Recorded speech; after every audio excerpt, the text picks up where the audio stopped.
Bien, notre intervenant est maintenant Jean-Paul Mialet, ami très proche et qui est psychiatre et qui a écrit récemment un livre dont je vous recommande la lecture intitulé « Sexe Écho », comme ex-écho. Sexe Écho, livre à partir de sa pratique clinique et ses réflexions sur les questions dont nous avons débattu aujourd'hui. Alors Jean-Paul, 20 minutes te conviennent ? Je vais tenter de faire ça en 20 minutes.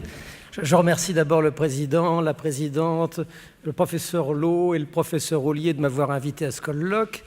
Je ne sais pas d'ailleurs si je dois tant vous remercier que ça, parce que après avoir participé à cette journée, je ne sais plus très bien qui je suis et d'où je viens. Et je vais essayer de vous... Merci. Merci de me le rappeler. Je vais essayer de vous donner un petit point de vue issu de ma pratique, qui est évidemment quelque chose qui va vous ramener à des choses extrêmement basiques par rapport à tout ce que nous venons d'écouter. Alors, je suis psychiatre et j'ai une pratique de psychiatre depuis une trentaine d'années qui m'a amené à participer à de nombreuses souffrances humaines. Mais je ne suis pas un psychiatre spécialisé dans quoi que ce soit. On peut dire que je suis un psychiatre généraliste. Si j'avais une spécialité, ce serait plutôt celle de la dépression. C'est simplement les interactions entre les hommes et les femmes que j'avais devant moi qui m'ont amené à me rendre à l'évidence. Les hommes et les femmes ne sont pas tout à fait les mêmes. Et ça, honnêtement, je devinais que cette découverte était sans doute pleine de dangers et je l'aurais gardée pour moi si je n'avais pas d'enfant. Malheureusement, comme je me sentais quand même un peu en devoir de transmettre à mes enfants mes observations, j'ai écrit un livre et ça m'a amené à pénétrer dans l'arène et à me retrouver au milieu de vous au lieu de rester tranquillement à m'occuper de mes patients. Alors, je ne savais pas très bien ce qui devait se faire aujourd'hui et si je devais remettre un texte. Et comme je ne le savais pas, j'ai écrit un texte. Et maintenant que j'ai écrit ce texte, évidemment, je suis prisonnier de ce texte, donc je vais le lire. Et comme je sais que quand on lit un texte, c'est soporifique, eh bien, j'ai décidé d'agrémenter ce texte de quelques diapositives, dont la majorité sont décoratives et quelques-unes informatives. Je me lance. C'est la première fois, je fais l'expérience. D'habitude, j'accompagne mes diapos en les soutenant et c'est probablement plus animé. Donc, j'espère que cette nouvelle expérience sera réussie pour vous, en tout cas, j'espère. Bon, puisque j'interviens en tant que clinicien exerçant comme psychiatre depuis plus de 30 ans, on comprendra que j'introduise cette conférence par quelques remarques cliniques. Au début de ma pratique, j'ai eu l'occasion de recevoir des patients souffrant de doutes sur leur orientation sexuelle.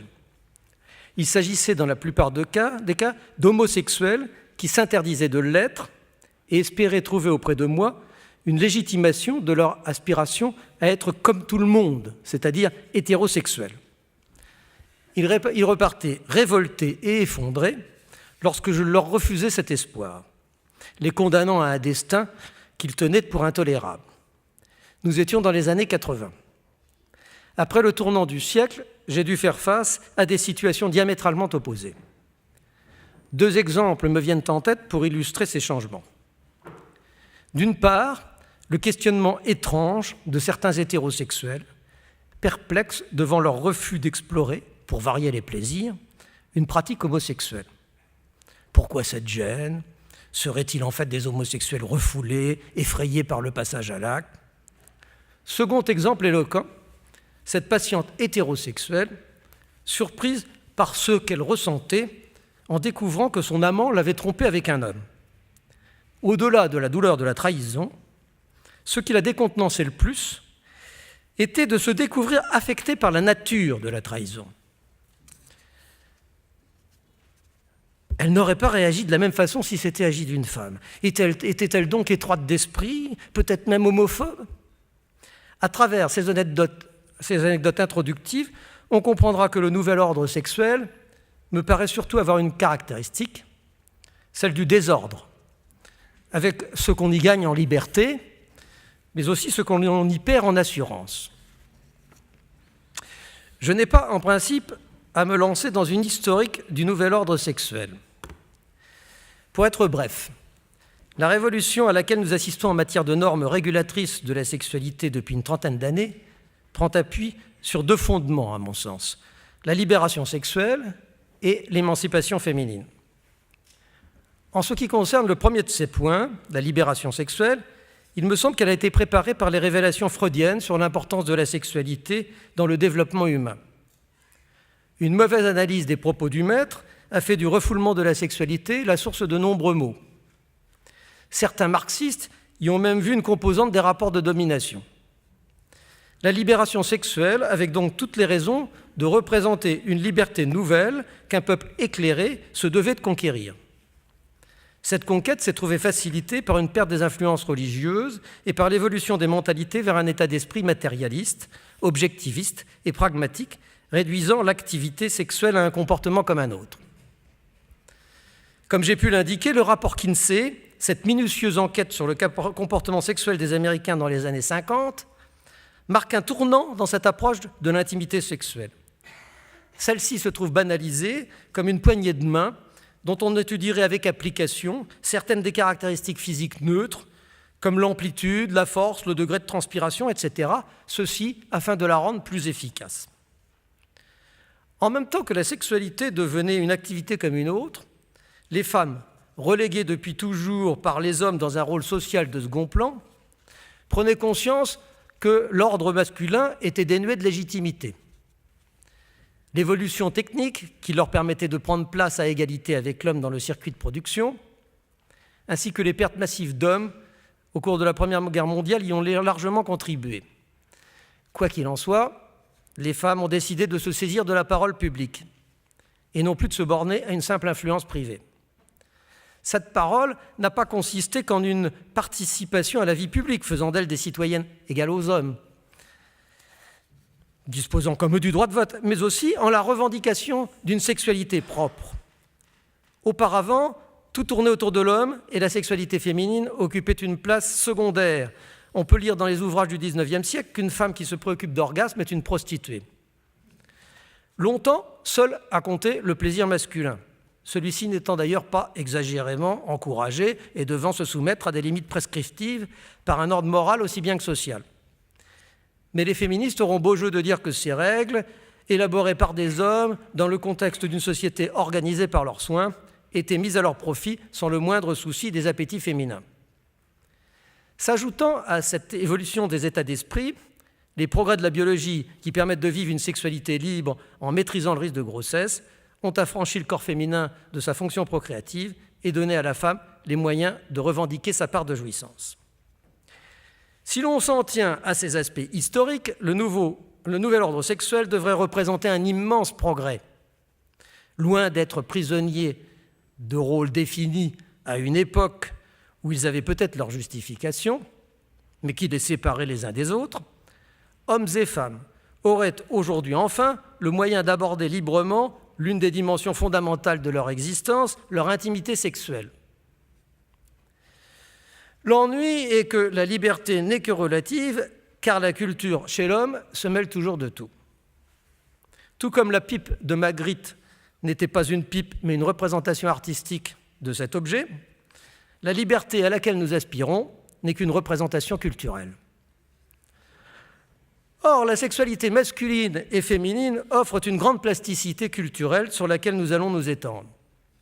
Toutefois, avant d'envisager ces influences culturelles, je me permettrai de rappeler des différences entre ces deux sexualités qui sont aujourd'hui niées au nom du postulat que toute conduite humaine n'existe pas à l'état de nature et qu'elle n'est que la résultante d'un formatage social. Là, il y a eu beaucoup de débats.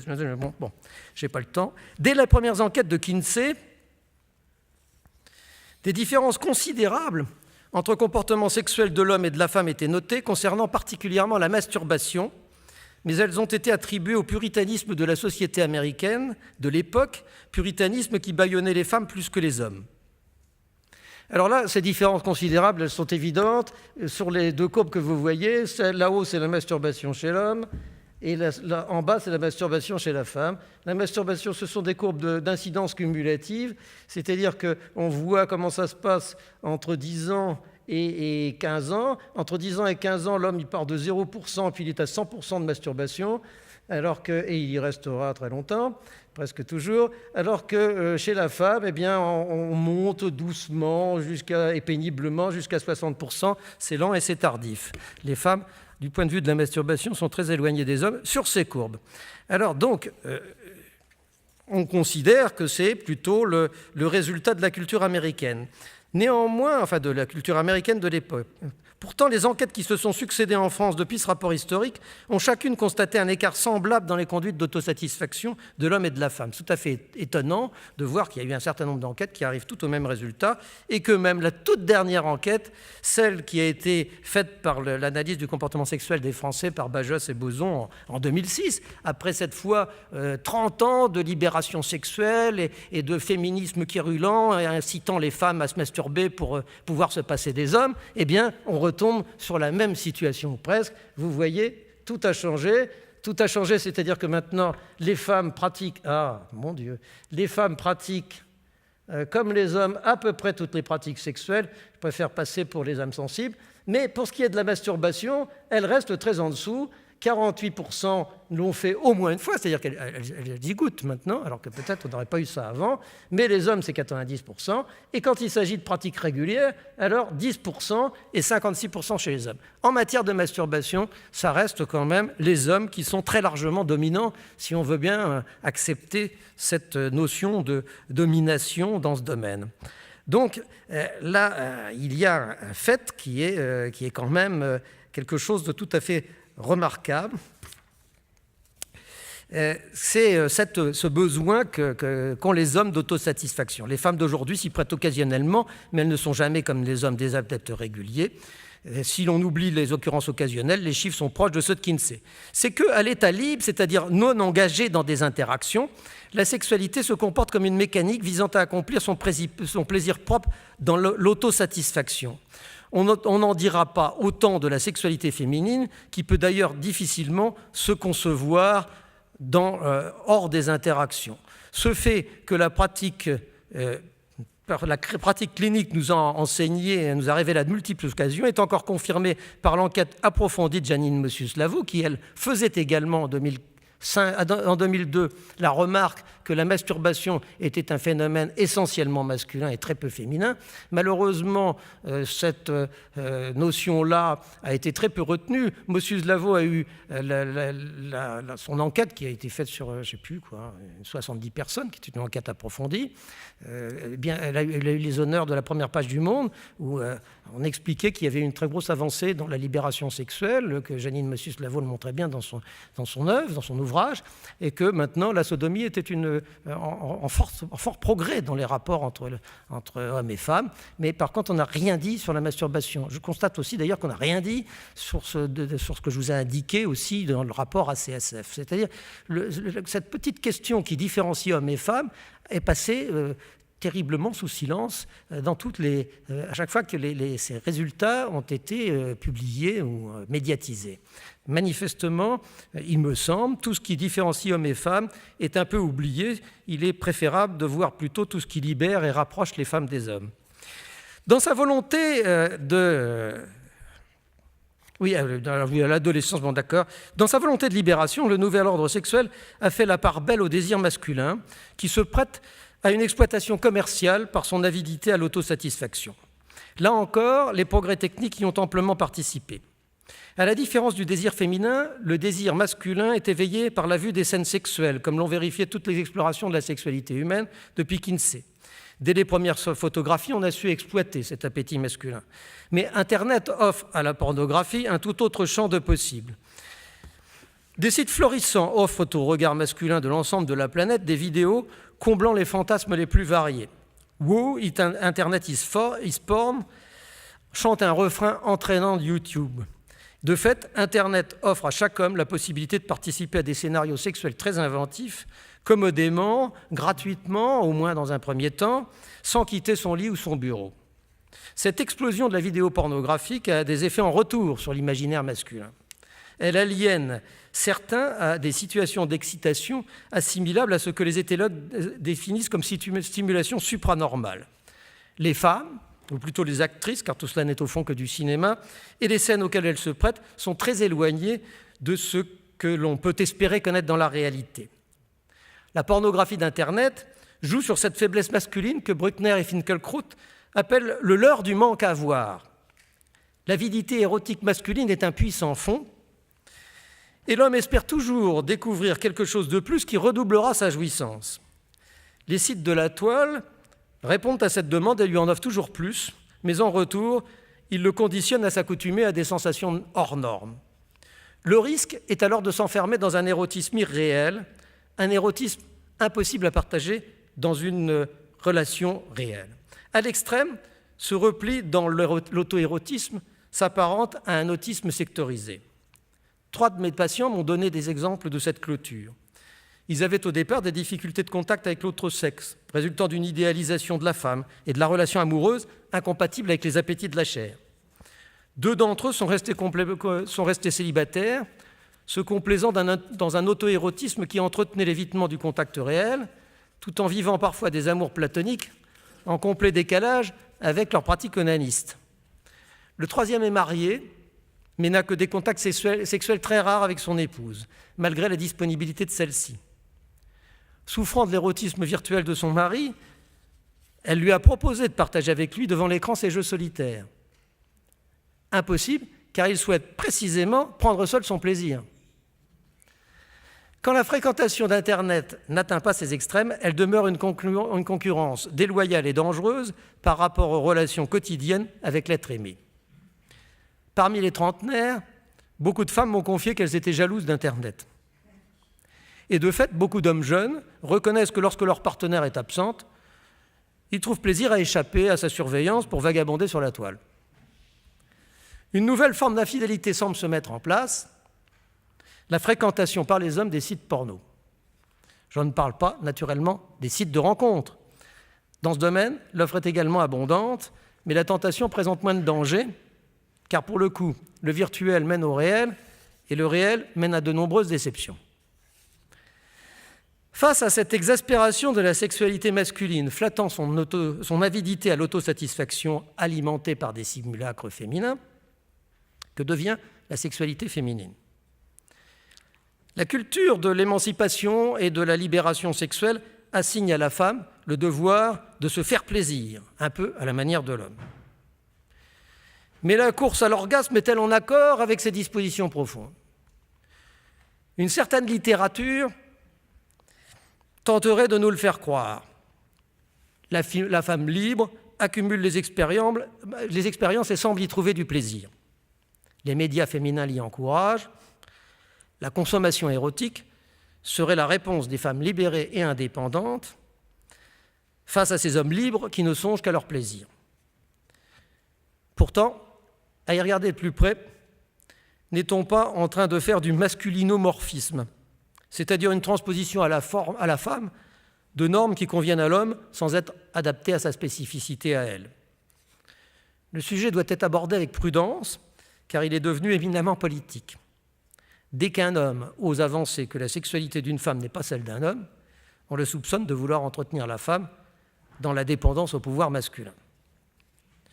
Lorsque, à la suite de la publication de mon livre, un petit moment de promotion personnelle, j'ai défendu mes thèses devant un public féminin, j'ai découvert avec surprise combien les femmes tenaient à être comme les hommes, même dans leurs aspects les moins louables. À mes remarques sur les critères visuels du déclenchement du désir masculin, on objectait « Que croyez-vous donc? Les femmes d'aujourd'hui sont exactement comme les hommes, elles les regardent dans la rue comme ils les regardent. » Les recherches les plus récentes de neurosciences semblent bien démontrer le contraire. Là, je détaillerai plus tard si vous voulez. Enfin, c'est des techniques qui font appel l'un au potentiel évoqué, l'autre à la résonance magnétique fonctionnelle. Elles montrent bien que le cerveau des hommes et des femmes, le cerveau des hommes ne réagit pas à la femme attirante comme le cerveau des femmes réagit à l'homme attirant. Le cerveau des hommes, c'est plus basique, disons. Alors que les femmes, ça met plus en jeu des réseaux compliqués. Il me semble en fait que s'instaure à présent une forme d'aliénation de la sexualité féminine, une dépendance à des critères qui l'éloignent de façon plus sournoise qu'autrefois d'elle-même, plus sournoise qu'autrefois quand elle subissait le joug masculin. Cette nouvelle forme d'aliénation que j'ai dénoncée comme un néocolonialisme masculin est celle qu'exigent les normes du marketing qui, tout en ne visant qu'à satisfaire un marché et non pas des individus, conviennent mieux aux appétits masculins que féminins. Il ne s'agit pas de nier que les femmes disposent, comme les hommes, d'un appétit de jouissance. L'avidité érotique est probablement la même dans les deux sexes. et le bon côté de la libération sexuelle aura été de nous le rappeler.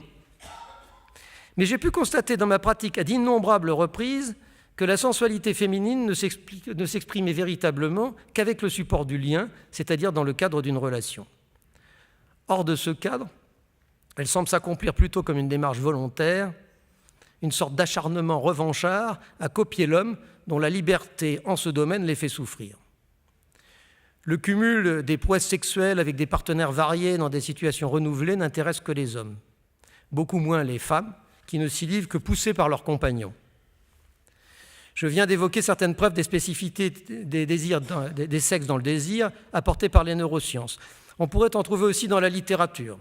Récemment, un ouvrage érotique a connu un succès planétaire, les 50 nuances de Grey. 3 tomes épais, diffusés à plus d'une dizaine de millions d'exemplaires. Mais fait remarquable, lu exclusivement par les femmes. Il y aurait beaucoup à dire, enfin bon, quand je suis passé à la clinique la dernière fois, toutes les infirmières le lisaient, même la fille de l'accueil le lisait, mais pas un seul de leurs copains. Enfin bon, bref. Or, ces histoires écrites par une femme et sachant si bien faire vibrer la corde érotique féminine ont une caractéristique. L'univers des fantasmes érotiques n'y est déployé que par l'intermédiaire d'une liaison avec un homme dont l'héroïne, Anastasia, est follement amoureuse. Rien à voir avec les écrits de Sade, d'Apollinaire ou de Pierre-Louis. Un film comme Shame fournit encore une autre illustration de ces différences entre l'érotisme féminin et masculin. Il s'agit d'un cadre quadragénaire passant son temps à s'adonner à un érotisme virtuel devant son écran d'ordinateur dès qu'il a quitté son bureau. Son univers solitaire est perturbé par la venue de sa sœur de même âge, qui passe de passion en passion et de tentative de suicide en tentative de suicide. J'ai rencontré des situations identiques dans ma pratique, et quand je dis identiques, vraiment tout à fait analogues. Au fond, onanisme pour l'homme et passion pour la femme ont un point commun. On y est isolé dans ses fantasmes et on ne rencontre pas vraiment l'autre, on y poursuit un leurre. Ce refus d'admettre que le désir de l'homme et de la femme s'organise selon des schémas différents est à l'origine de nombreuses déceptions. L'amour est aujourd'hui devenu un sujet de culte et représente la seule justification de toute union. Or, le désir ne s'inscrit pas toujours comme il faut dans une représentation romanesque de l'amour. Roland Barthes s'en était ému. Le petit amour joufflu peut facilement trouver à se lever dans la tendresse du giron féminin, mais pour la génitalité, c'est une autre paire de manches. Mais l'amour resterait désincarné s'il se résumait à une extrême tendresse et s'il se bornait à un sentiment dénué de ce besoin de s'unir corps à corps. Or, ce désir qui pousse 2 amoureux l'un vers l'autre est vécu différemment par chaque sexe. Il est davantage pour l'homme un désir du corps aimé et pour la femme un désir de la personne aimée. L'attraction physique des femmes ne s'éteint pas chez l'homme avec l'amour, comme une vision exclusivement féminine de la question pourrait donner à le penser. Au contraire, chez la femme, l'attraction physique naît de l'amour et s'éteint, ou du moins s'atténue considérablement hors de lui. Le désir d'un homme pour une femme est donc volontiers interprété comme un désamour par sa partenaire dans le contexte actuel. Et l'homme lui-même, gagné par les normes féminines en la matière, en vient à douter de ses sentiments pour sa compagne quand il est attiré par une autre femme. Ces malentendus ne favorisent pas la persévérance dans le lien et contribuent sans doute aux séparations si fréquentes aujourd'hui. Il ne faut pas oublier qu'aujourd'hui, l'espérance de vie d'un couple est à peu près de 3-4 ans, disent les gens qui font de la thérapie conjugale. Bon, mais je n'ai parlé que du couple. Le brouillage des cartes que représente le nouvel ordre sexuel n'a pas que des conséquences pour la vie à deux. Il modifie également en profondeur les rapports de chacun avec sa sexualité, allant parfois jusqu'à semer le doute sur soi-même. J'ai donné 2 exemples en introduisant le sujet. Replaçons les choses dans leur contexte. La société contemporaine met l'accent sur l'individu et l'accomplissement de soi. Or, cet accomplissement est pour beaucoup synonyme d'un accomplissement de tous les désirs, et en particulier les désirs sexuels. Aux coincés, entre guillemets, qui refusent de se confronter à la subversion de leur monde fantasmatique et de s'abandonner sans crainte aux désirs qui les hantent, on oppose les libérés, qui n'ont pas peur d'explorer leur continent sombre dans les moindres recoins. Ne jamais manquer une occasion de plaisir, faire de sa vie un champ d'expériences voluptueuses, semble représenter pour certains une véritable religion. L'anthropologue Maurice Godelier constate que dans toutes les sociétés humaines, on s'appuie sur la sexualité pour créer du lien. Notre société est probablement la seule qui ait fait du plaisir sexuel une fin en soi, une preuve d'accomplissement personnel. L'enfermement de certains dans leur plaisir solitaire, dont j'ai donné des exemples, pourrait n'être que la pointe extrême d'un mouvement qui concerne en fait tout le corps social. À force d'en faire une priorité en soi, on en viendrait à oublier que le plaisir sexuel est un plaisir à deux, qui impose aussi de renoncer à la maîtrise de soi dans un abandon confiant à son partenaire. Devenu un objectif majeur de l'existence, voilà qu'on l'ausculte, on l'examine, on le regarde autant qu'on le vit. On pourrait là faire une petite référence aussi au fait que maintenant tous les jeunes se filment dans leurs ébats, se filment en train de s'embrasser et autres. Du plaisir, n'aurait-on pas fait ainsi une préoccupation qui gâte le plaisir ? On voit en tout cas beaucoup de personnes s'inquiéter pour eux-mêmes.